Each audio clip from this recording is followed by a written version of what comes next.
안녕하세요. 중도층이 몰려온다. 안녕하세요. 예, 반갑습니다. 예, 최진입니다. 대통령 리더십 연구원 원장입니다. 네.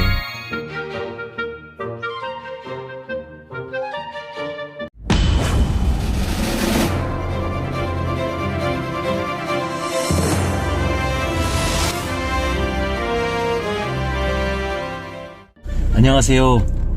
예, 반갑습니다. 예, 최진입니다. 대통령 리더십 연구원 원장입니다. 네. 이번에 무슨 영화를 보고 오셨죠?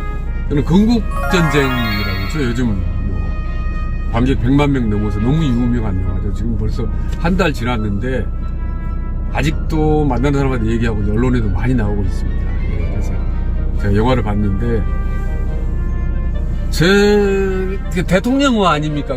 다큐멘터리 영화. 그런 상식적으로 재미없는 영화라고 생각을 하거든요. 그런 영화를 저 집사람이 봤다.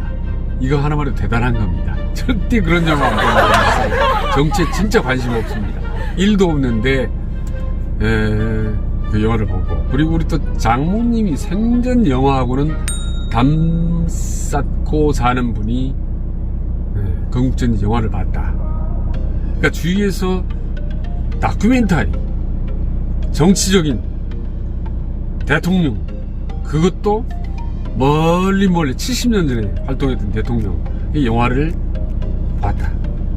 정치에 아무 관심도 없는 사람들이, 이게 바로 100만 명을 만들었다고 보는 거고, 저는 그게 중도 현상이라고 봅니다. 중도층, 왼쪽, 오른쪽, 보수나 진보에 속하지 않는 사람들이 우르르 몰려가서 봤기 때문에 그래서 100만 명을 넘었다.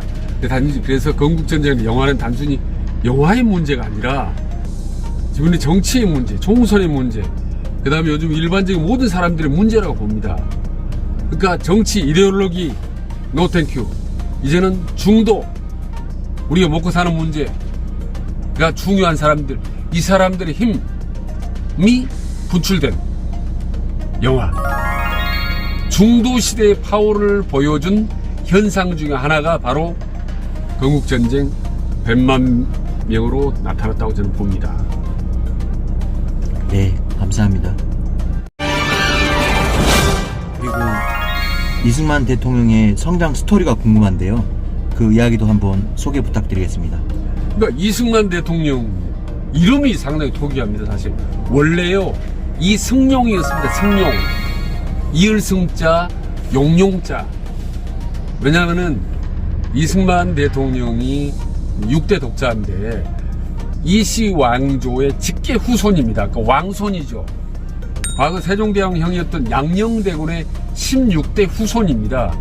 그러니까 이씨 조선왕조의 직계 후손인데, 그래서 아들은 이씨 왕조를 계승해서 이을승, 나중에 왕이 되라 용. 그래서 이승용이라고 아버지가 지어줬거든요. 왜냐하면 아버지가 족보학자입니다. 족보를 연구하는 사람이라서 이제 족보 쭉 보고 자기 이시왕 족보를 보고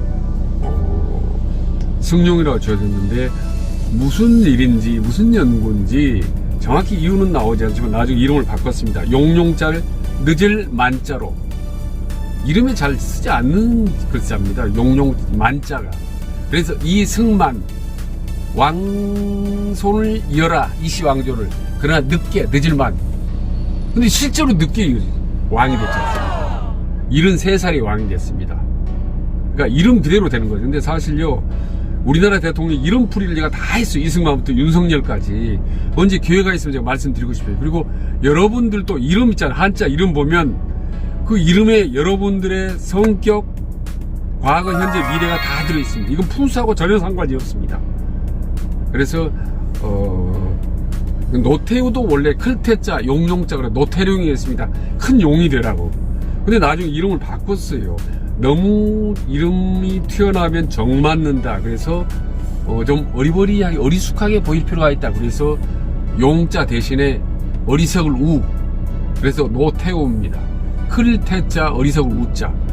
실제로 그래서 노태우인데, 실제로 보면 좀 나중에 좀 저 좌구우면하고 좀 어리버리하다는 비판까지도 받을 정도로 좀 그런 측면이 좀 있었지 않습니까? 어쨌든 이승만 대통령 이름으로 그대로 인생이 됐다. 승만 73살의 왕이 됐는데, 또 하나가 뭐냐면 중요한 게 이제 아까 조금 전에 왕손인데, 이승만 대통령이 왕손이기 때문에 상당 자부심, 자존심이 강하고 때로는 독선적이고 유아 독존적이다.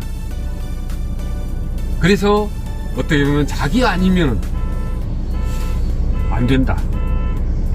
그리고 세상 사람을 좀 낚여보고 이러한 유아 독존적인 생각이 무의식 속에 깊이 박혀서 훗날 대통령이 됐을 때도 바로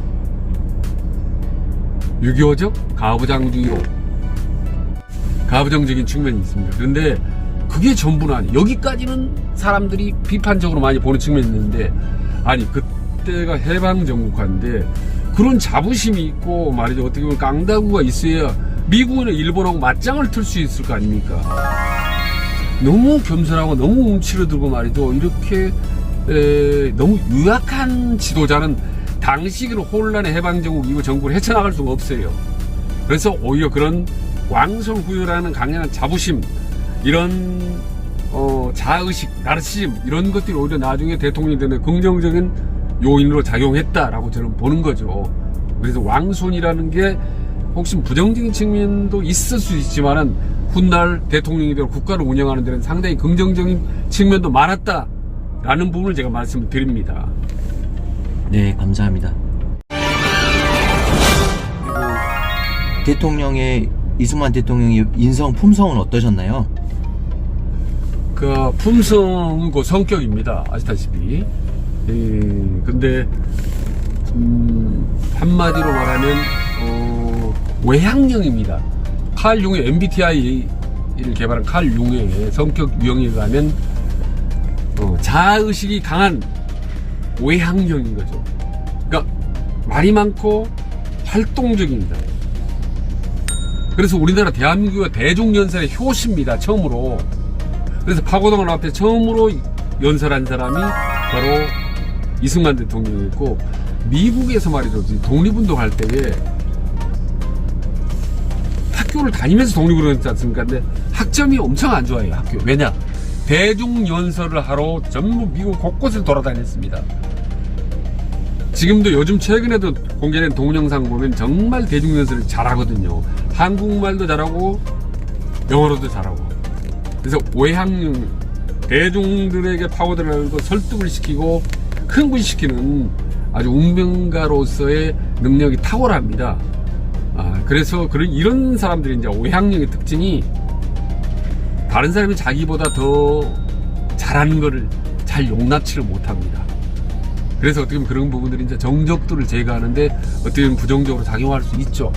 그러나 당시에 수많은 정적들과 양육강식, 정글 속에서 살아남을 위해서는 불가피한 측면이 있었고, 더구나 안팎으로 국내나 국외에서 그 험난한 이 세상을 헤쳐나가서 우리나라 독립을 쟁취하려면 그런 강인한 외향적 성격, 정면 돌파해 그런 성격이 불가피하다라고 저는 보는 거죠.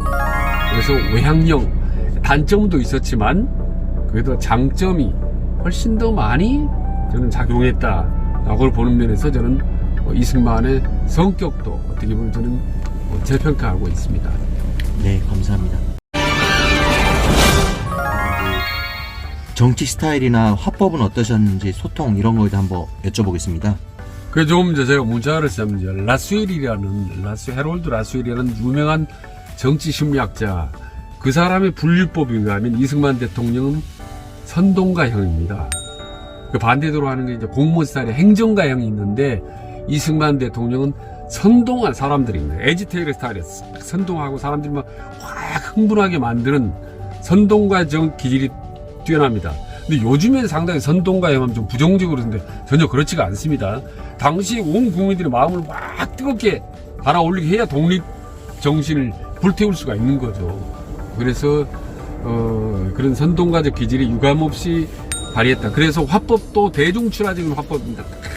웅변하는, 떨려서 떨리는 우대로 지나는 국민 여러분 해서 이런 노인네 같은 목소리가 들리지만 실제로 전혀 그렇지 않습니다.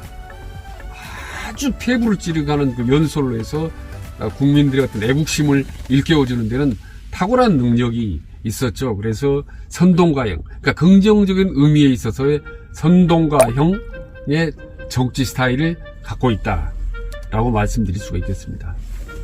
네, 감사합니다. 그리고 대통령의 리더십, 영향력, 조직 관리에 대해서 한번 여쭤보겠습니다. 제일 이승만 리더십은 뭘 많이 알려진 게 가부장적 권위주의, 아버지 같은 가부장적 같은 권위로 국가를 다스린다. 근데 그런 상당히 어떻게 보면 비판적인 의미가 담겨 있습니다만은, 그러나 당시 사회는 아시다시피 이제 근현대로 격동이기 때문에 그런 아버지 같은 강력한 구심력이 솔직히 필요하지 않았겠습니까? 저의 아버지님께도 정말 엄격했습니다. 말도 못했습니다. 근데 그때는 아버지가 무섭고 좀 많이 좀 싫기도 했는데, 그런 강한 가부장적인 우리 아버지가 없었으면 아마 우리 자식들도 많이 좀 빗나갔을 수 있었습니다. 그런 점에서 좀 불가피한 측면이 있었다라는 말씀을 드리고, 그런 유교적 가부장제가 어떻게 보면 다른 말을 하면 대세 주도형 리더십입니다. 큰 흐름, 대세를 자기 구도대로 일관되게 꿋꿋하게 밀고 나가는 소신파, 이게 이제 대세 주도형 리더십이 이승만 리더십이다.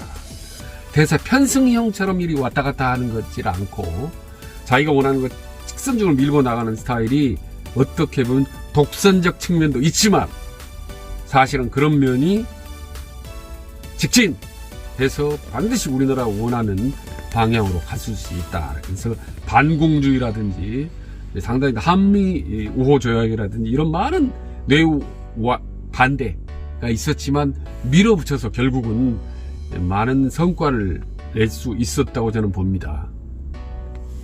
네, 감사합니다.